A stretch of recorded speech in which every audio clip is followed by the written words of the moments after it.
कृष्णा सभी को हरे कृष्ण। तो हम लोग पढ़ रहे थे कि क्या जो है वो परिभाषा है भाव भक्ति की। कोई पढ़ेगा इसको? माता जी दे दीजिए, माधुरी माता जी का जहां तक है हाथ खड़ा हुआ। कृष्ण माता हरे कृष्ण हरे हाँ, कृष्ण। पढ़िए माता जी। शुद्ध सत्व विशेष आत्मा, प्रेम सूर्यांश साम्य भाव, रुचि विषय चित्त मसन्य कृत सौ भव चित्त। हम्म, शुद्ध सत्व अनुवाद पढ़ दीजिए माता जी। अनुवाद। जब भक्ति सेवा शुद्ध अच्छाई के दिव्य स्तर पर की जाती है तो ये कृष्ण के प्रति प्रेम की सूर्य किरण के समान होती है। ऐसे समय में भक्ति सेवा विभिन्न स्वादों से हृदय को कोमल बनाती है और तब व्यक्ति भाव में स्थित हो जाता है। हरे कृष्ण माता। हरे कृष्ण माता जी, बहुत बहुत धन्यवाद। तो कल धन्यवाद। हम पढ़ रहे थे कि भाव कहते किसको है, भाव के स्तर पे होता कौन है और कहते किसको है भाव भक्ति। तो हम लोगों ने देखा था कि जब हम शुरू शुरू में पढ़ रहे थे भक्ति रसामृत सिंधु को, तो कहा गया कि भक्ति रसामृत सिंधु है, एक सागर है वो। और सागर में क्या होता है, लहरें उठती हैं। तो चार लहरें हमको मिली हैं पढ़ने के लिए, एक अध्याय 1 से लेकर 19वें अध्याय तक। तो जो पहली लहर है वो सामान्य भक्ति की है, जो पहला अध्याय है और दूसरा अध्याय है। फिर दूसरी लहरी है साधना भक्ति की, जो तीसरे अध्याय से शुरू होती है और 16वें अध्याय तक आती है।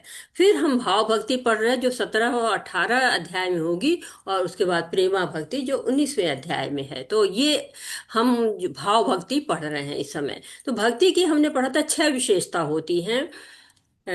कोई किसी को याद है, बोलना चाहेगा हरे कृष्णा की शुद्ध भक्ति की कौन कौन सी विशेषताएं होती हैं? माता जी सुबह पहले तो होता है क्लेशाग्नि। हम्म। फिर सुदुर्लभा, शुभदा, मोक्ष लघुता, सांद्रानंदा विशेषात्मा, श्री कृष्ण आकर्षणी।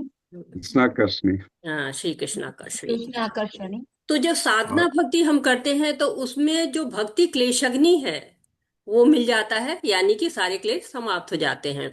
फिर उसमें भक्ति में शुभदा आनी शुरू हो जाती है। जब भाव भक्ति मिल जाती है तो हो जाता है मोक्ष लघुता कृता। मोक्ष भी छोटा पड़ जाता है जब हम भाव भक्ति करने लगते। तो जैसे बिलोमंगल ठाकुर क्या कहते हैं कि भक्ति मुक्ति तो मेरे द्वार पे खड़ी हुई है, बस दरवाजा खोलने का इंतजार कर रही कि कब दरवाजा खुले और मैं वहां पहुंच जाऊं। लेकिन मैं लेना ही नहीं चाहता, मुझे मुक्ति चाहिए ही नहीं, मुझे नाली का कीड़ा बनाओ, मैं तो भगवान के साथ रहूंगा। फिर दूसरा जो भाव भक्ति में मिलता है वो है कि भक्ति सुदुर्लभा है। तो भक्ति दुर्लभा क्यों है, इसको समझने का प्रयास करते हैं।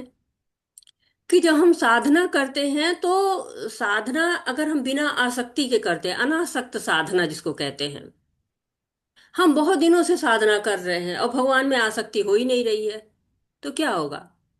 भाव भक्ति भी हमको नहीं मिल सकती है। तो एक तो अनासक्त साधना हो गया कि कृष्ण से आसक्ति नहीं हो रही है, तो भाव भक्ति भी नहीं मिल। दूसरी आसक्ति साधना हो रही है। आसक्ति साधना क्या है कि हम भगवान से आसक्ति नहीं रख रहे हैं, भोगों से आसक्ति रख रहे हैं और साधना भी कर रहे हैं, तो भी भगवान भाव भक्ति नहीं देते हैं। तो ये इसलिए भक्ति क्या होती, सुदुर्लभा हो जाती है। लेकिन जब हम भगवान के साथ हमारी आसक्ति भी हो जाती है और इस भौतिक जगत से अनासक्ति भी हो जाती है, तो क्या होता है, हमको भाव भक्ति मिल जाती है। तो वैधि भक्ति करता है जो, फिर करते करते वो रागानुगा भक्ति पे पहुंच जाता है। श्री कृष्ण को लीलाओं को देख के लोभ आना शुरू हो जाता है, वैसा ही बनना चाहता है, वैसा ही अनुसरण करना चाहता है। तो क्या होता है, रागानुगा भक्ति करने लगता है। मतलब कि हमने भगवान की लीला सुनी और किसी पात्र का अनुसरण करने लगे, उनकी लीला में जो भी पात्र हैं उनमें से किसी के प्रति हमारी आसक्ति हो गई, तो हम रागानुगा भक्त हो गए। जैसे गोपियां हैं, राधा रानी हैं, ब्रजवासी हैं, गोपा हैं, मित्र हैं भगवान के सब गोपा। तो उनका जब अनुसरण करेंगे तो रागानुगा भक्त हो जाएंगे। जैसे छोटा बच्चा होता है ना, किसी दूसरे बच्चे को देखता है हाथ में खिलौना लिए तो वही खिलौना चाहिए, वही खाने को भी चाहिए जो वो खा रहा है। तो वैसे ही जीवात्मा जब भगवान की लीला सुनती है, किसी भक्त से सुनती है, तो उसके अंदर लोभ हो जाता है कि मैं भी भगवान की सेवा करूं, उसी की जैसे करूं, राधा रानी की जैसे करूं, गोपियों जैसे करूं। तो हम रागानुगा भक्ति के अधिकारी हो जाते हैं, तो रागानुगा भक्ति करने लगते हैं। तो वो एक प्रश्न और भी उठता है कि क्या हम गुरु का अनुसरण करने लगेंगे तो हम रागानुगा भक्त बन जाते हैं? कोई बताना चाहेगा उसका आंसर, कि गुरु का अनुसरण करेंगे तो भी हम रागानुगा भक्त बन जाएंगे? जी माता जी, बन माता सकते हैं। माता जी, लेकिन अंदर से भी आसक्त, मतलब वो विधि विधानों का पालन करते हैं, अनिच्छा से पहले करते हैं गुरु का आदेश से। लेकिन जब अंदर से वो राग उत्पन्न होता है अपने आप, तभी हम माता जी वो रागानुगा भक्ति करते हैं। पहले तो माता जी गुरु का निर्देशन होता है, उसके बाद अपने आप स्वतः राग उत्पन्न होता है। हरे कृष्णा माता जी। गुरु का निर्देशन अलग चीज है, अनुसरण अलग चीज है। तो हम, मेरा प्रश्न ये था कि गुरु का अनुसरण करने पर क्या हम रागानुगा भक्त बन सकते हैं? जैसे अमृत बन प्रभु सकते हैं जी ने माता जी। कहा कि बन जी सकते। माता जी। और किसी का कोई राय है कि बन सकते हैं कि नहीं बन सकते हैं? और सब लोग अपनी राय थोड़ा, दो एक लोग और हरे दे कृष्णा दीजिए। माता जी, वैदिक गुरु का आदेश पालन कर, जब वैदिक भक्ति पालन करते करते क्या होता है माता जी, भगवान कृष्ण के प्रति अत्यधिक अनुरक्त जब हो जाता है माता जी, तभी तो हो जाता है ना। तभी हो जाता है, हाँ बिल्कुल सही कह रहे हैं। तो गुरु का अनुसरण किया तो रागानुगा भक्त बन गए, यही कह रहे हैं? हाँ या नहीं में जवाब दीजिए, लोग तो ज्यादा क्लियर होगा, क्योंकि जो आप माता जितनी जी बात हाँ। करी वो बिल्कुल सही कह हाँ रही हाँ हैं। हाँ। माता जी, ये हाँ गलत माता नहीं जी, कह हाँ रही हैं, हाँ बन जय। सकते हैं। बन सकते हैं। तो अभी आप लोगों ने शील रूप गोस्वामी को समझा ही नहीं। शील रूप गोस्वामी ने क्या कहा है? मुझे तो पन्ना ही पलटना पड़ेगा उसका। जी माता जी, जैसे कि गोपियां हो गए, उनको तो कोई माता जी गुरु नहीं थे, लेकिन फिर भी वो भक्ति कर रहे थे, यही ना माता जी। नहीं, उसमें जब आप रागानुगा भक्ति पे खोलिए, अध्याय 15 में लिखा हुआ है कि वृंदावन में कृष्ण की सखाओं में रागात्मिका भक्ति होती है। और जब उनकी जो है वो, उनको जब फॉलो करते हैं, तब हम बन जाते हैं, रागानुगा भक्ति में आते हैं। गुरु क्या है? गुरु तो इसी जगत में हमको मिलते हैं ना। गुरु ब्रजवासी नहीं है ना। गुरु हमको समझाते हैं, हमको मार्गदर्शन करते हैं, हमारे क्रियाओं पर नियंत्रण करते हैं। लेकिन गुरु की अगर हम अनुसरण करते हैं तो हम रागानुगा भक्ति में नहीं आ सकते हैं। क्लियर हो रहा है कुछ? नहीं हो रहा है? हरे कृष्णा। आप जब देखेंगे रागानुगा भक्ति की परिभाषा देखेंगे, मुझे खोलना पड़ेगा, खोलूं क्या मैं? माता जी, माता जी। जी, वो सही आप बोल रही हैं कि वो जी माता जी, सेकंड पैरा में। रागानुगत्य में क्या है, जो ब्रज से रहेंगे संबंधित उसी से आपको ले सकते हैं। जैसे एक बार याद पड़ता है, किसी को था मेरे को बादशाह से प्रेम होना चाहिए, तो कहा गया था कि आप नंद बाबा की पूजा करो, नंद बाबा का अनुसरण करो। हम्म। तो वो बात सही है। लेकिन गुरु महाराज के अगर अनुसरण करते हैं तो क्या कृष्ण से प्रेम बढ़ जाती है। जब कृष्ण से बढ़ जाती है तो फिर अगला स्टेज में फिर रागत में भी जा सकते हैं आप। चांसेज है, ऐसा नहीं कि एकदम नहीं है चांसेज, लेकिन वहां पर गुरु का क्लियर रूप से बता। अनुसरण करने से नहीं चांसेस है, गुरु की आज्ञा मानने से, उनका आदेश मानने से हो सके ना प्रभु जी। जी जी जी, आएगा उनका तो आगे पहले चाहिए। वो आदेश जब तक पालन करना है, उनके बातों को मानना है, लेकिन आप उनके साथ रागानुगा भक्ति नहीं कर सकते हैं। आप रूपानुभक्त क्यों हैं? क्योंकि जो रूप गोस्वामी जी हैं वो गोलोक धाम में हैं। समझे आप? आप रूपानु कहते हैं रूपानु। स्वयं को।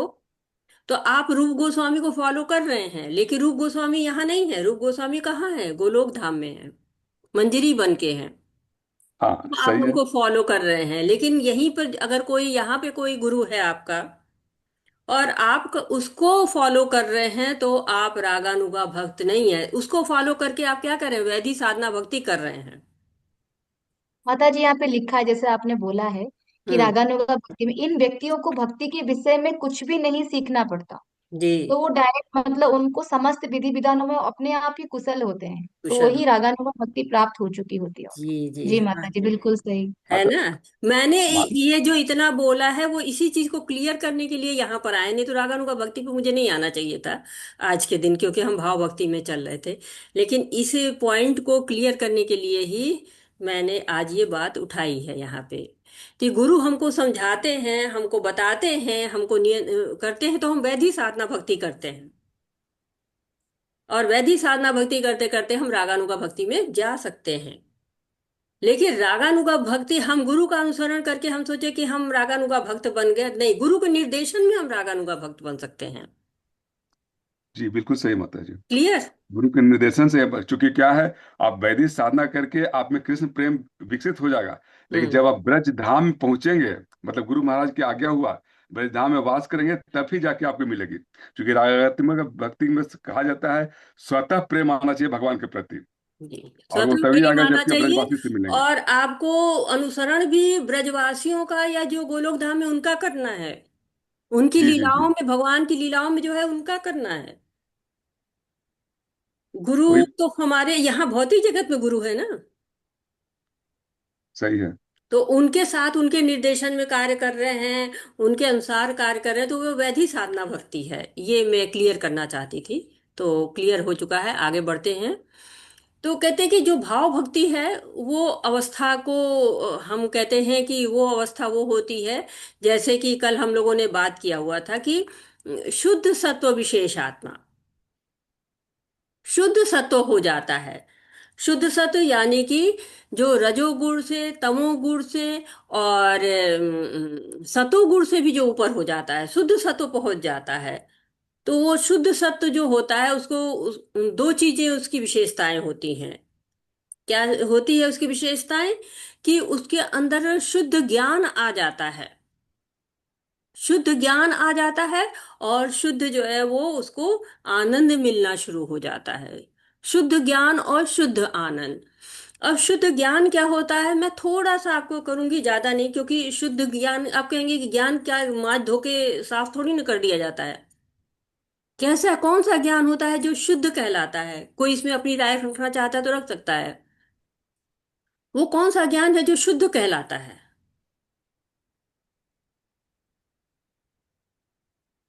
तो मैं बता देती हूँ क्योंकि समय के लिए, कि शुद्ध ज्ञान क्या होता है। यहाँ पर दिया हुआ भागवतम में दिया हुआ है 1.16.26 to 30 में दिया हुआ है। अगर आप इसको पढ़ना चाहें, खैर ज्यादा नहीं है, इसमें थोड़ा ही दिया हुआ है, तो वो भी मैं थोड़ा ही आपको लेके भी चलूंगी, ज्यादा नहीं, क्योंकि शुद्ध ज्ञान कौन सा हो जाता है?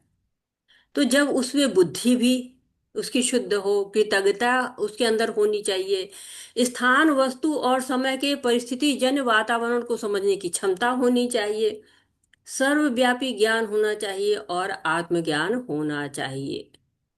ज्ञान को इन 5 चीजों में विभाजित किया गया है। ये ज्ञान जिसके पास होता है, ये ज्ञान शुद्ध ज्ञान कहा जाता है। और शुद्ध आनंद क्या होता है? जो कि शुद्ध आनंद हमें भगवान की हलादनी शक्ति से मिलता है। 3 शक्तियां करती हैं हमारे अंदर, जो कि संघिनी शक्ति होती है, संवित शक्ति होती है और हलादनी शक्ति होती है। 3 जो है शक्तियां होती, कल इसके बारे में काफी डिटेल हो गया है। इसलिए मैं आपको बस बता देती हूँ कि संवित शक्ति जो ज्ञान की शक्ति होती है, और हलादनी शक्ति जो आनंद की शक्ति होती है। और इन शक्तियों के द्वारा जो है वो शुद्ध ज्ञान और शुद्ध आपको आनंद मिल जाता है। जो शक्तियां हैं इसके बारे में सबको क्लियर है, या वो फिर से बताना पड़ेगा? आप लोग मुझे गाइड करिए, अगर आपको फिर से सुनना हो तो फिर मैं उसको बताऊं, नहीं तो अगर आपको समझ में आ गया तो आगे बढ़ते हैं। हरे कृष्णा। हाँ, समझ में आया है। आ गया है? चलिए, बहुत अच्छा। अगर किसी को डाउट है तो अभी क्लियर कर ले सकता है, तो फिर आगे बढ़ेंगे। तो ठीक है, 3 शक्तियां हैं। संवित शक्ति ज्ञान की शक्ति है जो शुद्ध ज्ञान देती है। जो हलादनी शक्ति है वो शुद्ध आनंद देती है। अब विशेष आत्मा, विशेष आत्मा कहाँ से हो जाती है, कैसे विशेष आत्मा हो जाती है? तो इस पर बात करते हैं कि विशेष आत्मा कब हो जाती है? जब उसके अंदर शुद्ध ज्ञान आ जाता है और शुद्ध आपको साथ ही साथ शुद्ध ज्ञान और शुद्ध सुख मिलने लगता है। वो आदमी विशेष हो जाता है। विशेष तो हो ही जाएगा, जिसको एकदम शुद्ध ज्ञान हो जाए, शुद्ध सत्व में पहुंच जाए, तो विशेष तो हो ही जाना है उसको। फिर क्या? प्रेम सूर्यांशु साम्य भाग। प्रेम सूर्यांशु तो प्रेम सूर्यांशु क्या क्या क्या, प्रेम क्या है? ईश्वर प्रेम। और सूर्य के समान अंशु मतलब एक किरण। तो जो प्रेम है वो सूर्य की तरह से है। सूर्य, पूरा सूर्य खिला हुआ जो सूर्य है, वो क्या है? वो प्रेम का भावना होती है। प्रेम जब होता है ना तो पूरा सूर्य खिल जाए वैसे होता है। और जब अंशु यानी एक अंश, पूरा नहीं एक अंश जो कहते हैं उसको किरण, वो क्या होती है? भाव की अवस्था होती है। प्रेम सूर्यांशु साम्य भाग, मतलब कि आपको सूर्य की भांति जो है प्रेम है, उसकी एक किरण, साम्य भाग में समान सूर्य के किरण जैसा। भाव भक्ति में भगवान से प्रेम होता है, वो सूर्य जैसा नहीं होता है। वो प्रेम भक्ति में सूर्य जैसा होता है। सूर्य का प्रकाश कितना शक्तिशाली होता है, लेकिन उसकी किरण जो होती है उसमें भी प्रकाश होता है, लेकिन उतना नहीं होता है। भाव भक्ति क्या है? सूर्य की किरण है। और प्रेम क्या है? सूर्य है। तो सूर्य की किरण जैसा जो है भाव आता है। सूर्य बड़ा है, किरणें क्या होती हैं उसके मुकाबले तुलना में छोटी होती हैं, उनमें कम ताप होता है, कम प्रकाश होता है। लेकिन इसका मतलब है कि अगर ये समझाया जा रहा है तो इसका मतलब ये नहीं कि भाव भक्ति इतनी छोटी है या कम महत्वपूर्ण है, नहीं। ये तो केवल एक तरह से आपको उपमा बताई जा रही है।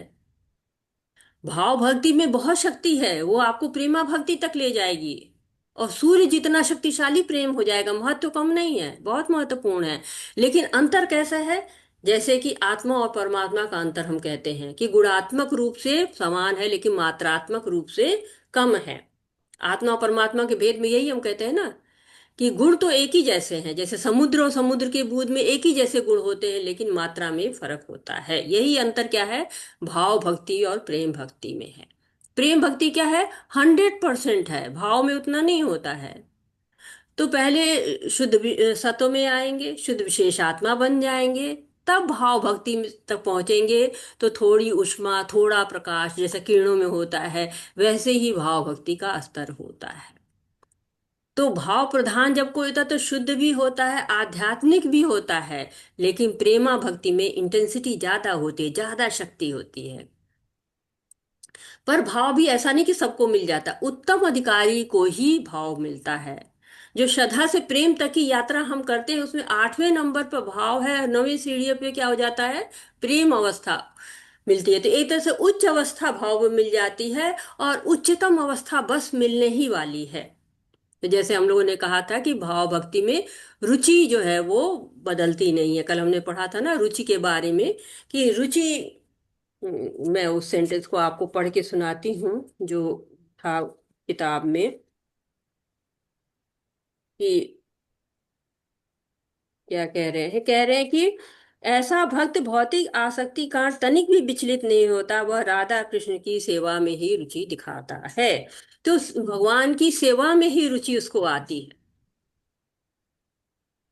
तो एक तरह से पूरी तरह से बताया गया, रुचि के बारे में भी आ गया है। और साथ ही साथ अब आगे और भी श्लोक में क्या है कि रुचि भी चित्र मिश्रण कृद असो भाव उच्यते। तो रुचि जब आ जाती तो चित्त क्या हो जाता है? मिश्रण हो जाता है। रुचि भी कल हम बात कर रहे थे तो हमने कहा रुचि के बारे में हम लोग बात करेंगे कि रुचि क्या होती है।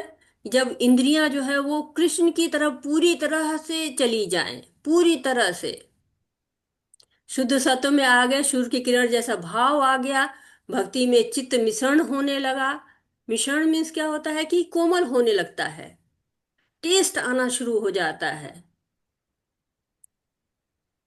जैसे वो होता है कि पानी अलग होता है और मिट्टी अलग होती है, दोनों को मिला दीजिए तो क्या होता है? कीचड़ जैसे हो जाता है ना, थोड़ा कीचड़ कीचड़ जैसे, बहुत कठोर जैसा। मिट्टी जो है कठोर नहीं होती है।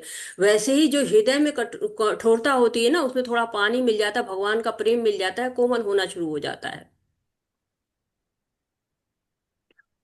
अब आप कहेंगे मिट्टी और पानी तो कीचड़ हो गया, ये तो समझ में आ गया, लेकिन हमारा हृदय कैसे कोमल हो जाता है? तो आपका क्या परसेप्शन है, कैसे कोमल हो जाता होगा हृदय? क्या चीज दिखती है कि लगता है कि हृदय कोमल हो गया? मतलब मैंने भक्ति भगवान की करना।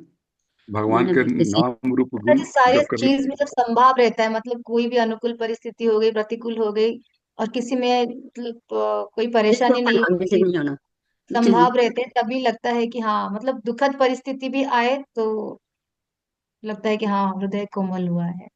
जी जी, हरे कृष्णा। जब यह एहसास हो जाता है माता जी कि भाई जो कुछ हो रहा है हरि की कृपा से हो रहा है, तो अपने आप सब कुछ नॉर्मल होने लगता है। जी जी, हरे कृष्णा। माता जी, भगवान का चिंतन करते करते, उनकी कथाएं सुनते सुनते हमारा हृदय एकदम प्रफुल्लित होता है। कभी कभी आंसू निकल आते हैं हृदय आंखों में से, कभी हृदय बहुत गदगद हो जाता है। हरे जी, कृष्ण। बहुत सुंदर। तो हृदय कोमल कैसे होता है? मार्जिनम। भक्ति रूपी रस से। भक्ति रूपी रस से भर जाता है। और कुछ आ रहा है? प्लीज ऐसे माइक जो है वो अनम्यूट मत करिए तो अच्छा रहेगा, क्योंकि मैं सोच रही हूँ कोई बोल रहा है और कुछ और ही आवाजें आ रही, तो प्लीज थोड़ा सा ध्यान रखें। तो वो कहते हैं कि हृदय कोमल हो जाता है, हर जीव के प्रति दया आनी शुरू हो जाती है, सद्गुण विकसित होने शुरू हो जाते हैं। थोड़ा सा भी कुछ भगवान के बारे में दिख गया, सुन गया, इंद्रियों को कुछ भी कृष्ण भावनामृत प्रसंग सुनने को मिल गया, पुष्प की सुगंध सूंघने को मिल गई, अगरू की सुगंध आने लगी, तुलसी दल मिल गया, तो एकदम भक्ति की बाढ़ आनी शुरू हो जाती है।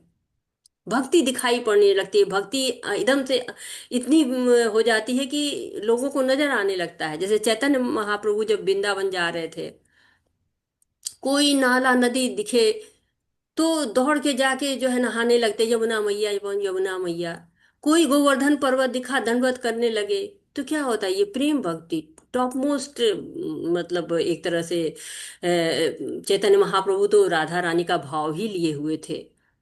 तो इस तरह से वो तो प्रेम भक्ति में थे, वो तो उनको मैं उदाहरण बस बता रही हूँ कि हृदय के मिश्रण होने का, कैसे हृदय जो है कोमल हो जाता है, एकदम भाव से भर जाता है। कई बार आप देखते हैं कि लोग जाते हैं, कीर्तन वगैरह होता रहता है, तो बिल्कुल तरह तरह के वो कभी रोने लगेंगे, कभी नाचने लगेंगे, कभी गाने लगेंगे। तो तरह तरह के जो आने लगते हैं, आपको भाव दिखाई पड़ने लगते हैं। और प्रभुपाद जी इसको टेस्ट लिखते हैं, इंग्लिश में अगर आप पढ़ेंगे तो इसको टेस्ट कहा जाता है। तो तीन प्रकार की जो रुचियां होती, रुचि की बात हो रही तो तीन प्रकार की रुचियां होती हैं। एक प्राप्य अभिलाषा होती है, शब्द से समझ में आ रहा है कि अभिलाषा होती कि प्राप्त मिल ही जाए बस। किसकी? कृष्ण की, भौतिक इच्छाओं की नहीं कि वो मिल जाए, ये मिल जाए, नहीं, कृष्ण प्राप्त हो जाए। और कृष्ण मिलेगा कैसे? मिलेगा भक्ति से ही मिलेगा, और कोई रास्ता तो है नहीं कृष्ण को प्राप्त करने का। तो ये प्राप्य अभिलाषा होती है, ये रुचि है कि हाँ भगवान जो है मिल ही जाए। फिर दूसरी होती है अनुकूल्य अभिलाषा, भगवान कृष्ण को प्रसन्न करना है, अनुकूल सेवा करनी है ताकि भगवान प्रसन्न हो जाए। कृष्ण के प्रति अभिलाषा हो जाती है, उनके अनुकूल से भाव भक्ति करनी है, हमको भक्ति करनी है, प्रसन्न करना है। प्रतिकूल स्मरण नहीं आना चाहिए, ये नहीं कि चिंतन ध्यान प्रतिकूल भाव से हो जाए। और तीसरी होती है सौहार्द अभिलाषा। ये अभिलाषा कैसी होती है कि भक्त जो है चाहता है कि भगवान हृदय में ही रहे, कहीं जाए ही नहीं, मेरे ही हृदय में रहे। उनका विचार है, उनका हटे ही नहीं मन से। भगवान है अस्तित्व तो हमारे हृदय में क्यों नहीं रहता है, हमको क्यों नहीं ध्यान में आता, हम कैसे उसको भूल जाते हैं। हमारे हृदय में परमात्मा है, ये हमें महसूस होना शुरू होता है, अनुभव होना शुरू हो जाता है। मेरे सामने जो व्यक्ति खड़ा है उसके हृदय में भी परमात्मा है, ये ध्यान आने लगता है। जबकि हमारी स्थिति क्या है, हमें तो ध्यान ही नहीं रहता है कि हमारे हृदय के अंदर परमात्मा है और जो सामने खड़ा है उसके अंदर भी परमात्मा है, हर जीव में परमात्मा है, कहाँ ध्यान रख पाते हैं। तो ये प्रयास जब शुरू हो जाता है, ये जब भाव आना शुरू हो जाता है कि सुख में है चाहे दुख में है, चाहे जिस स्थिति में है, भगवान को धन्यवाद निकल रहा है, आभारी बने हुए, दुख में भी है तो याद करते हैं कि भगवान कुछ तो हमारा भला कर रहे होंगे। हम साधारण जीव कहाँ भू जो है ये याद रख पाते हैं। जो हमें अंदर से याद रहे, अभिलाषा रहे, और हम उसको व्यवहार में लाना शुरू कर दें, तो ये स्थिति आने शुरू हो जाती, भाव भक्ति हमारे अंदर आना शुरू हो जाती, रुचि हो जाए। रुचि हो जाए तो हृदय क्या हो जाए, मिश्रण हो जाए। जैसे कहते हैं ना कि फूल खिलता है उसके पहले कली खिलती है, तो वैसे भाव भक्ति क्या कली है। जैसे जैसे भक्ति प्रगाढ़ होने लगती है, भाव की चरम अवस्था आने लगती है, तो क्या होती है, वही जो कली है खिल जाती है और आपको प्रेमा भक्ति यानी कि फूल बन जाती है। जब कली क्या होती है, नरम होती है, नमी होती है, कोमलता होती है। जैसे अंकुर निकलता है ना, स्प्राउट्स आते हैं, कितना प्रसन्न होते हैं हम। बीज बोया अंकुर निकल गए, तो ये बड़ा पुलकित अवस्था हो जाती है। तो भाव भी एक नहीं होता कि एक ही भाव आ गए, नहीं, भाव भी 5 प्रकार के होते हैं। जब 19 अध्याय से आगे के अध्यायों में है इसके बारे में जो बताया गया है कि स्थायी भाव होता है। क्योंकि आप लोग थोड़े से जो है वो डिवोटी उच्च स्तर पे हैं, तो मैं थोड़ा उसको बता भी दे रही हूँ थोड़ा थोड़ा, कि जो स्थायी भाव होता है, ये जो 5 रस होते हैं ना, शांत रस, दास्य रस, और ये साक्ष्य रस, वात्सल्य रस, माधुर्य रस, ये भाव जब रस में परिणित होता है तो वो प्रेमा भक्ति कहलाता है। उसके पहले की जो अवस्था होती है, भाव में जो अवस्था होती है, क्योंकि रस एकाएक तो बन नहीं जाता है ना, पहले भाव आता है फिर वो रस में जाता है। तो ये जो भाव आ जाता है, स्थाई भाव क्यों कहते हैं, क्योंकि इसी भाव से भगवान के जो है वो जुड़ता है जो भक्त होता है। फिर अनुभाव होता है। इसमें क्या होता है, शारीरिक लक्षण दिखाई पड़ने लगते हैं। अनुभाव में नाचने लगता है, भूमि पर लौटने लगता है, जोर जोर से चिल्लाने लगता है, गाने लगता है, नाचने लगता है, किसी की उपस्थिति का कोई असर ही नहीं होता है। वो स्थिति क्या होती है, अनुभाव की कहलाती है। फिर तीसरा संचारी भाव होता है, निरंतर बढ़ता रहता है, कल जितना था उससे दूसरे दिन उससे और ज्यादा हो जाता है, रुकता ही नहीं है, बढ़ता चला जा रहा है। फिर विभाव होता है, कि कृष्ण प्रेम बढ़ता है, लीलाओं को सुनते हैं, उनके वंशी को देखकर, उनकी मालाओं को देखकर, उनके चरण कमल को देखकर, जैसे अम्बरीश महाराज थे, चरण कमल को देखा रोना शुरू हो गए। ये क्या है, ये जो है वो भगवान से इतना भाव आ रहा है, एकादशी करेंगे, ऐसे करेंगे, जन्माष्टमी करेंगे, ऐसे करेंगे, ऐसे डेकोरेट करेंगे, ऐसे सजाएंगे। ये जो है कृष्ण का प्रेम बढ़ाते हैं ना ये चीजें, एकादशी कर रहे हैं, भगवान से प्रेम बढ़ रहा है, मालाएं बढ़ रही हैं, भगवान के प्रति और भाव आ रहा है। जितनी बार मन में आ रहा है कि एकादशी की है, उतनी बार भगवान कृष्ण याद आ रहे हैं। फिर व्याभिचारी भाव होते हैं। व्याभिचारी भाव क्या कहलाता है, कि बात तो करना चाह रहे हैं कृष्ण की और करें किसी और की। ठीक है, ये कौन सा भाव है, तो ऐसे समझते हैं इसको, कि जब कृष्ण को मथुरा ले जाया जा रहा था, माता यशोदा चिंतित हैं, क्रोधित हैं, अपने आपे में नहीं है। ये मथुरा का राजा कैसे बुला रहा है मेरे बेटे को, कोसना शुरू हो जाती हैं, गालियां देना, मतलब उस वक्त के हिसाब से, आजकल के गालियां गंदी गंदी गालियां नहीं, कोस रही हैं। राजा है तो क्या हुआ, मेरे बेटे को क्यों मुझसे अलग कर रहा है। तो याद किसको कर रही हैं, मथुरा के राजा को याद कर रही हैं, और याद करना किसको चाह रही हैं, कृष्ण को, कृष्ण के विरह में है, लेकिन कोस रही हैं, बात कर रही हैं मथुरा के राजा की। तो ये जो भाव होते हैं, और ये भाव जब प्रेम में होते हैं तो बिल्कुल स्पष्ट इनके लक्षण दिखाई पड़ने लगते हैं। ये लक्षण कौन से होते हैं, मैं थोड़ा सा आपको दिखाती हूँ। जो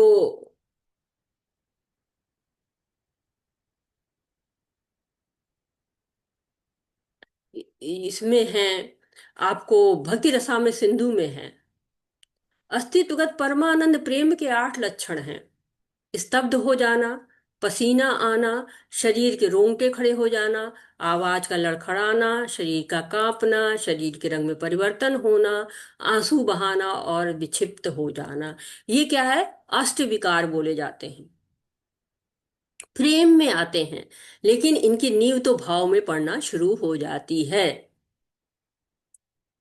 प्रेम में निरंतर भाव रहता है, भाव भक्ति में आता है जाता रहता है। तो ये आपको ये स्थिति प्रेम में आ जाती है। थोड़ा सा हम पढ़ते हैं इसके और गूढ़ उसमें जाते हैं। इस 8 लक्षणों की वैज्ञानिक व्याख्या रूप गोस्वामी ने इस प्रकार दी है। जब प्राण शक्ति पृथ्वी के संपर्क में आती है तो व्यक्ति स्तब्ध हो जाता है। जब वही शक्ति जल के संपर्क में आती है तो अश्रु उत्पन्न होते हैं, और जब वही शक्ति अग्नि के संपर्क में आती है तो पसीना आता है, और जब वही शक्ति आकाश के संपर्क में आती है तो वोन विनाश होता है, और जब यही शक्ति वायु के संपर्क में आती तो कपकपी आती, आवाज बैठ जाती है, शरीर के रोंगटे खड़े हो जाते हैं। तो ये देखिए कितना रूप गोस्वामी ने हमको वैज्ञानिक रूप से तथ्य दिया हुआ है। अब स्तब्ध हो जाना का एक उदाहरण यहाँ है जो मुझे अच्छा लगा, तो मैं आपको शेयर कर रही हूँ। कि जब उद्धव विदुर की को कृष्ण की लीलाओं का वर्णन कर रहे थे तब उन्होंने कहा, एक दिन गोपियां उस समय स्तब्ध रह गईं जब कृष्ण एक माली के वेश में कुटिया में प्रवेश कर गए और अपने चुटकुलों और हंसी से उन्हें प्रसन्न कर दिया।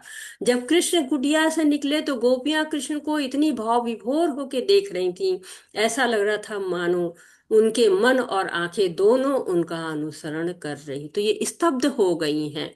ऐसे ही एक और उदाहरण दिया गया है कि जब कृष्ण कंस के यज्ञस्थल में अनेक पहलवानों से घिरे हुए थे, उनकी माता देवकी कृष्ण को पहलवानों के बीच देखकर स्तब्ध रख गईं और उनकी आंखें सूख गईं। तो ये पूरा आप लोग चाहे तो पढ़ सकते हैं।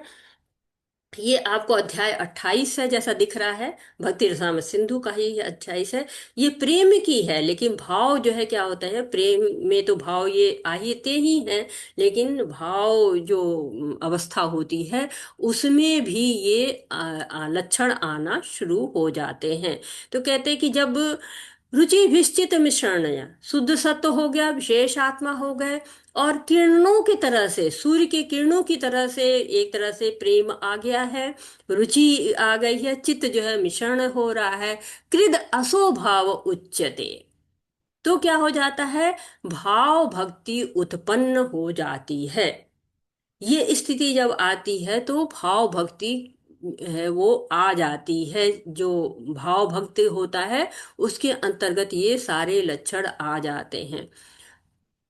तो ज्यादातर लोग कहते हैं कि हम में तो भाव था, हम भाव में बह गए, तो हम समझते हैं कि भाव ये होता है, नहीं, भाव में इतनी चीजें होनी चाहिए, तीनों गुण से ऊपर उठ जाना चाहिए, और इतना ही पर्याप्त नहीं है, उसके बाद उसको जो है वो शुद्ध ज्ञान और शुद्ध आनंद हो के विशेष आत्मा हो जाना चाहिए। तो जीव गोस्वामी जी कहते हैं कि ये जो साधना करते ना, प्रेम आने के पहले जो भाव आते हैं उसी को भाव भक्ति कहते हैं। तो गुणों से ऊपर उठ जाना है, शुद्ध सत्व में आना है, पांचों भाव उसके अंदर रस का निर्माण करना शुरू कर दें, आधार वहां से आ जाता है, प्रेम भक्ति का आधार बनना शुरू हो जाता है, उसी को भाव भक्ति कहते हैं। तो विशेष आत्मा वहां पे हो जाती है, भगवान से मिलने की उत्कंठा जगने लगती है, और भगवान की वो जो शक्तियां हैं, संघिनी शक्ति और हलादनी शक्ति वो कार्य करना शुरू हो जाती है, और साथ ही साथ नहीं, संबित शक्ति और हलादनी शक्ति कार्य करना शुरू कर देती है, संघनी शक्ति उसको सपोर्ट करना शुरू करती है, और इससे भगवान से प्रेम का आदान प्रदान कर होना शुरू हो जाता है। तब इस भक्ति को भाव भक्ति कहते हैं।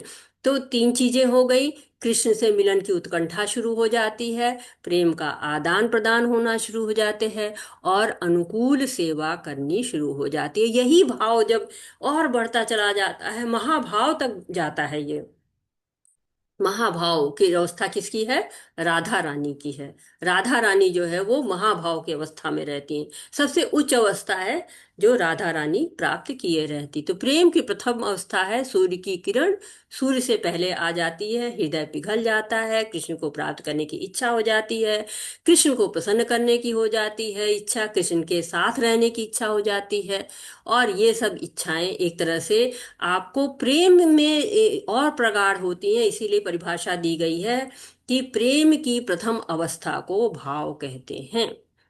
जो बहुत सिंपल परिभाषा दी जाती है भाव की, वो यही दी जाती है कि प्रेम की प्रथम अवस्था को हम भाव कहते हैं।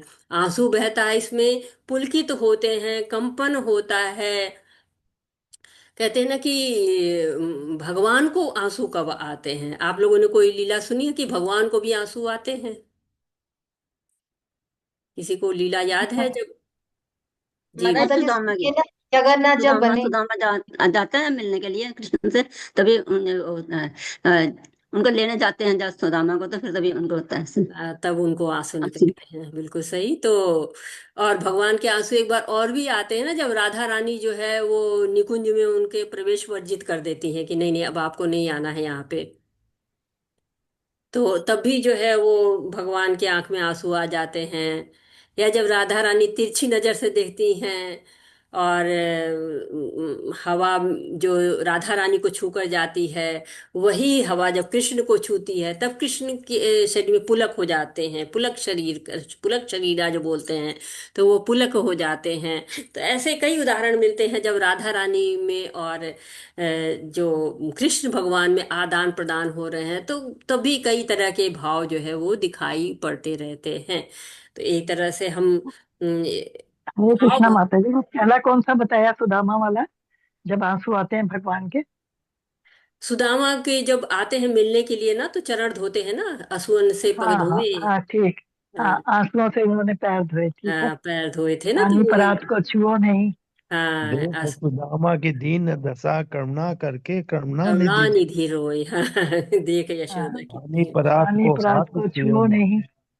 नैनन के बिल्कुल नमन से जल सही। तो। अरे आप लोग के कहते कहते मुझे ये भी याद आ गया। मैं कुछ चीजों को इकट्ठा करके रखती हूँ आपको दिखाने के लिए, मैं इसको भूल ही रही थी, आप लोगों ने बताया तो मुझे याद आ गया ये चीज। तो इसमें कहा कि आधुनिक युग के महान आचार्यों में शील विश्वनाथ चक्रवर्ती ठाकुर बताते हैं कि भगवान की महिमा का अनुभव भक्त को परमानंद की अवस्था में होता है, जिसमें पसीना आना, कपकपी, रोना, शरीर में दाने निकलने आदि लक्षण प्रकट होते हैं। भगवान की महिमाओं की निरंतर समझ में ये अनुभव और भी बढ़ जाते हैं। तो ये कितना सुंदर है ये। और कि भगवान की जो है वो लीलाएं महिमा सुन के हमको अंतर जो है वो ऐसे ऐसे लक्षण आते हैं।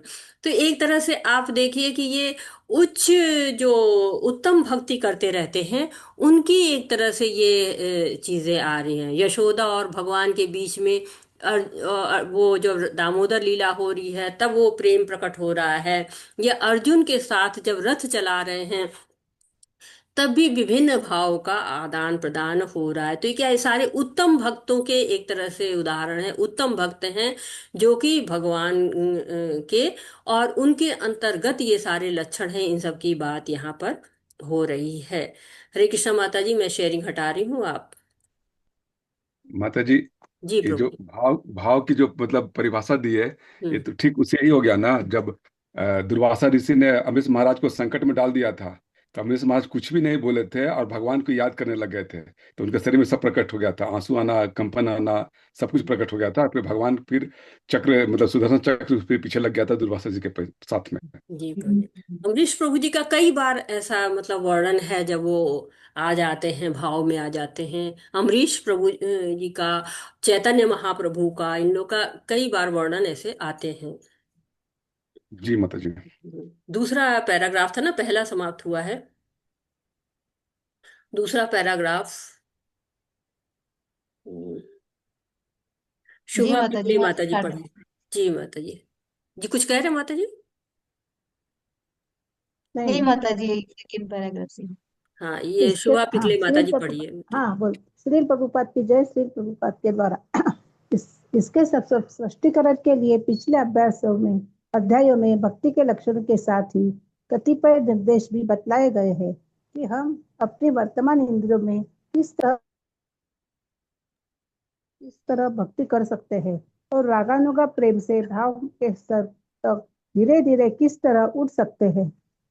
इस तरह वैदिक भक्ति तथा रागानुगा भक्ति भक्ति के इस दो प्रकार की व्याख्या की गई है। वैदिक भक्ति के भी दो विभाग होते हैं, प्रभावात्मक सिद्धि अंश तथा कार्यकारी इन साधन अंश। प्रभावात्मक सिद्धि अंश भाव कहलाता है। इस संबंध में तंत्रों में एक कथन आता है कि भगवान के शुद्ध प्रेम की पहली अवस्था भाव है। इस अवस्था में मनुष्य कभी कभी आंसू बहाते या कांपते देखा जाता है। यद्यपि ये लक्षण सदैव प्रकट नहीं होते, किंतु यह कदा प्रकट होते हैं, यदा कदा प्रकट होते हैं। जब दुर्वासा ने राजा अम्बरीश को संकट में डाल दिया था, तो वे भगवान के चरण कमलों को चिंतन करने लगे। इस तरह इस तरह वैदिक भक्ति तथा रागानुगा भक्ति भक्ति के इन दो प्रकारों की व्याख्या की गई है। वैदिक भक्ति के भी दो विभाग होते हैं, प्रभावात्मक सिद्धि अंश तथा कार्यकारी साधन अंश। प्रभावात्मक सिद्धि अंश भाव कहलाता है। इस संबंध में माता जी तंत्र में हो एक चुका है कथन। क्या? हाँ, इस तरह हाँ, उन ये लक्ष्य माता जी हो चुका है, पढ़ चुके हैं ना दुर्वासा के। नहीं, यहाँ अभी से पढ़िए माता जी, इस तरह उनके शरीर में लास्ट। अच्छा, इस तरह। अच्छा, आप नीचे गए क्या? नीचे से तीसरी लाइन माता जी। अच्छा, तो इस तरह उनके शरीर में कुछ परिवर्तन विकार विकसित हुए और उनके नेत्रों से अश्रु झरने लगे। ये लक्षण भाव के कार्य है। ये शरीर में कंपन एवं अश्रुपात के रूप में देखे जाते हैं। ये भाव लक्षण बाह्यता प्रकट हो जाने के बाद मन में बने रहते हैं। मतलब ये आगे करो तथा, हाँ, और ये है, और भाव की यह सातत्य समाधि कहलाती है। अस्वस्थ को कुछ अस्वस्थ अवस्था कृष्ण के साथ प्रेम व्यापार के भावी आदान प्रदान का कारण बनती है। हरे भाव कृष्ण की माता इस जी, हरे कृष्ण माता जी, हरे रुकते कृष्ण हैं। माता जी, हरे यही रुकिएगा धन्यवाद। माता जी, यही रुक जाइए, मैं उसी को क्लियर कर देती हूँ पहले। कि भाव की यह सातत्य समाधि कहलाती है। फिर उधर चलते हैं, उस सातत्य समाधि की पहले बात कर लेते हैं। तो जब हम चैतन्य महाप्रभु की लीलाएं देखते हैं तब भी हम देखते हैं कि भाव आता रहता है। तो ये लक्षण क्या होते हैं? बाह्य रूप से प्रकट होते हैं और उसके बाद मन में भी रहता है। प्रभुपाद जी कह रहे हैं ना, ये प्रकट होते हैं और फिर ये बने रहें। ऐसा नहीं है कि ये प्रकट होते हैं और फिर चले जाएं ना, मन में बने रहें ये। तब वो अवस्था क्या कहलाती है? सातत्य समाधि की अवस्था कहलाती है। सातत्य समाधि, सातत्य मीन्स होता है कि हमेशा शाश्वत रहे, ये अवस्था हटे ही नहीं, हमेशा बनी रहे। प्रेम के साथ भगवान का आदान प्रदान होता रहे, ऐसे इसको समझ सकते हैं। कहते कि भगवान के साथ प्रेम का आदान प्रदान कैसे होता रहेगा? तो जैसे है कि पहले रेडियो होता था, जो पहले के लोग हैं वो इसको रिलेट करेंगे कि रेडियो होता था, पुराना होता था, टूट जाता था तो उसमें बड़ा सा चुंबक लगा रहता था। और हम लोग छोटे थे तो क्या करते थे कि उस पर कील वगैरह ला के लगा देते थे, हेयर पिन है, कील है, सब ला के उस पर लगा देते थे, तो वो चुंबक बन जाता था। तो चुंबक कब तक रहता था? जब तक उसके साथ लगा रहता था, कुछ देर तक उसका जब तक असर रहता था तब तक वो चुंबक रहता था, उसके बाद उस चुंबक का तो खत्म हो जाता था।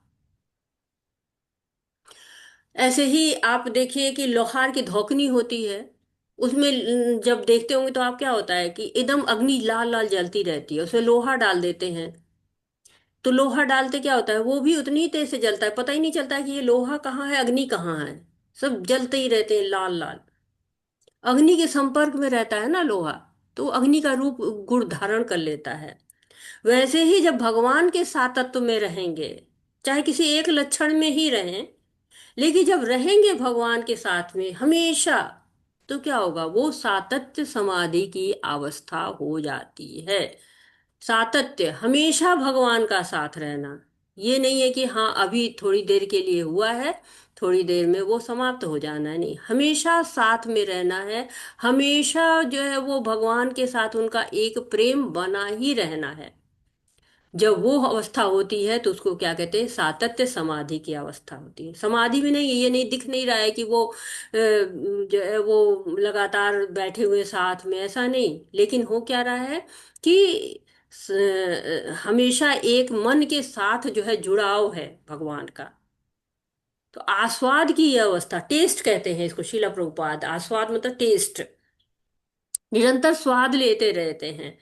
यह अवस्था कृष्ण के साथ प्रेम व्यापार के भावी आदान प्रदान का कारण बनती है। जब प्रेम अवस्था में आते हैं तो ये और आदान प्रदान दोनों तरफ से शुरू हो जाता है। हरे कृष्णा माता जी, लाइए पहले जो है उस पे पहुंचते हैं, पहली लाइन पे। कर इसके स्पष्टीकरण के लिए पिछले अध्याय में भक्ति के लक्षणों के साथ ही कतिपय निर्देश भी बताए गए हैं कि हम अपनी वर्तमान इंद्रियों से किस तरह भक्ति कर सकते हैं। तो पहले हमने पढ़ा हुआ है, क्या पढ़ा हुआ है कि साधना भक्ति हम कैसे करते हैं। साधना भक्ति के अंदर वैदिक भक्ति होती है, रागानुगा भक्ति होती है। उसमें हम क्या करते हैं? इंद्रियों से सेवा करते हैं। साधना भक्ति तो है कि जो वैदिक भक्ति है वो तो पूरी तरह से नियमों से बधी हुई है ना। नियम है, मंगलाचरण करिए। कैसे करेंगे हम? अपनी इंद्रियों के द्वारा करेंगे मंगलाचरण। भोग बनाएंगे, भोग चढ़ाएंगे, भोग लगाएंगे, फिर भोग पाएंगे। ये सब क्या है? सब इंद्रियों के द्वारा होने लगे। तो एक तरह से हम इस इंद्रियों से कार्य करते करते, इंद्रियों के द्वारा जो है वो हम धीरे धीरे किस स्तर तक पहुंच सकते हैं? रागानुगा भक्ति तक पहुंचेंगे, और रागानुगा भक्ति से आगे बढ़ते बढ़ते हम भाव भक्ति तक पहुंच जाएंगे।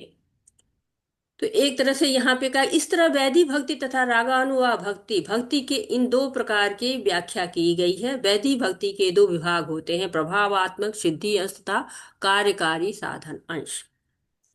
यहाँ पर थोड़ा सा जो है वो आपको समझाने के लिए हम आपको लेके चलते हैं इंग्लिश की भक्ति रसामृत सिंधु में। क्यों?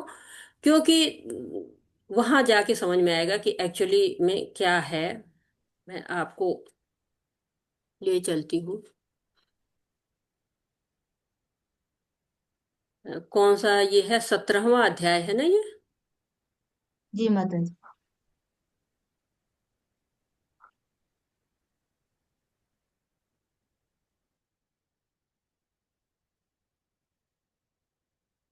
ये फिर से करना पड़े क्योंकि हिंदी में है, मैं इंग्लिश में इसको ले जाना चाह रही हूँ।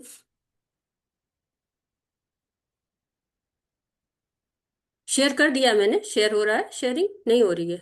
ये नहीं हुआ माता जी। पहले। माता जी फिर भाव भक्ति में, तो फिर भाव भक्ति अगर वो सत्य मतलब जैसे सात्यता के साथ बोले, अगर वो नहीं करता है तो फिर उससे गिर जाते हैं, अगर वो कंटिन्यू नहीं अभी करते। वो स्थिति तो दूर में आएगी माता जी। फिर बताऊंगी, अभी तो इसी को समझते हैं। फिर वो हम्म, आएगी, अभी ऐसा नहीं कि नहीं आएगी, लेकिन वो अगले अध्याय में आएगी माता जी। जी माता जी। हम्म। अभी तो जो स्थिति है अभी उसको समझने की कोशिश करते हैं। क्योंकि जो वहां आपने देखा है, क्या लिखा हुआ है कि वैधि भक्ति के बारे में लिखा है ना। वैदिक भक्ति के दो विभाग होते हैं, लेकिन यहाँ पे क्या कहा जा रहा है? With in the stage of the regulative principle of devotional service there are two divisions. The effective portion of devotional service is called bhava. तो यहाँ पर डिवोशनल सर्विस के बारे में कहा गया है, यहाँ पर वैधि भक्ति के बारे में नहीं कहा जा रहा है। जबकि वहां पे क्या कहा गया है? वैधि भक्ति कहा गया है। लेकिन तो फिर कहा किसको जा रहा है? जो डिवोशनल सर्विस, उत्तमा भक्ति, एक तरह से आप इसको कह सकते हैं उत्तमा भक्ति है। उत्तमा भक्ति के बारे में कहा जा रहा है। उत्तमा भक्ति के भी दो भाग होते हैं, एक चेष्टा रूपा होता है, दूसरा भाव रूपा होता है। चेष्टा रूपा और भाव रूपा। यहाँ पर जिसकी बात है effective portion of devotional service, यानी चेष्टा रूपा की यहाँ पे बात हो रही है। चेष्टा रूपा में क्या होता है कि दो डिविजन्स होते हैं, regulative principles of devotional service. इसके दो डिवीजन होते हैं, नेमली एग्जीक्यूटिव और इफेक्टिव।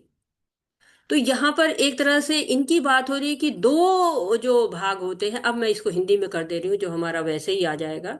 देखिए यहाँ पर आ गया ना क्या? भक्ति सेवा के नियमानुसार चरण में दो भाग होते हैं, कर्मात्मक और कर्मात्मक। ये यहाँ पे वही कह रहे हैं कि ये गूगल ट्रांसलेशन सब है, सब उल्टा सीधा ये कर दे रहे हैं। इफेक्टिव और एग्जीक्यूटिव दो चीजें होती हैं। अब इनको समझने की कोशिश करते हैं। माता जी शेयरिंग करिएगा। एक रहने ही दीजिए, अब तो समय भी समाप्ति हो कर रहे तो कर दीजिए, ठीक है। तो यहाँ पर क्या हम लोगों ने पढ़ा कि जो उत्तमा भक्ति होती है उसके दो भाग होते हैं। एक चेष्टा, जो इसमें दिया नहीं है उसको मैं कर रही हूँ उसके समझाने के लिए, कि भक्ति के इन दो प्रकार की व्याख्या की गई है। तो यहाँ पे हो गया कि उत्तम भक्ति के दो विभाग हैं, जिसमें कि चेष्टा रूपा और भाव रूपा। चेष्टा रूपा के दो भाग होते हैं, जिसको प्रभावात्मक अंश और कार्यकारी अंश कहा जाता है। तो ये प्रभावात्मक अंश क्या होता है और कार्यकारी साधन अंश कहा जाता है। जैसे कि हम देख रहे हैं यहाँ पे कि प्रभावात्मक अंश क्या कहलाता है, कि वैदिक भक्ति कर रहे हैं ना, जो साधना भक्ति का ही अंश है। तो भाव कैसे इसमें आएंगे? तो कह रहे कि एक जो है वो प्रयास किया जाता है, प्रयास करके, यानी प्रभाव के द्वारा, और दूसरा उसका कार्य करके। दो तरह से, प्रभाव के द्वारा और दूसरा एजुकेशन, इफेक्टिवनेस एंड एजुकेटिवनेस, इन दो चीजों की बात हो रही है। वैधि भक्ति के अंदर भाव नहीं आता है, क्योंकि भाव तो आपको जब और उत्तम अवस्था हो जाती है, शुद्ध सत्व विशेष आत्मा, तब न भाव आता है। तो यहाँ उत्तम भक्ति की ही बात हो रही है। चेष्टा रूप में जो है वो प्रयास होता है। जब प्रयास किया जाता है तो उसका प्रभाव दिखना शुरू हो जाता है और धीरे धीरे भाव आना शुरू हो जाता है। तो उत्तमा भक्ति के दो रूप, चेष्टा रूपा, भाव रूपा। चेष्टा रूपा के दो रूप, प्रभावात्मक और कार्यकारी। उस अब इसको कल हम लोग थोड़ा सा और डिटेल में इसको जाएंगे, ताकि इसको पूरी तरह से समझ जाएंगे। आज यहाँ पे रुकते हैं।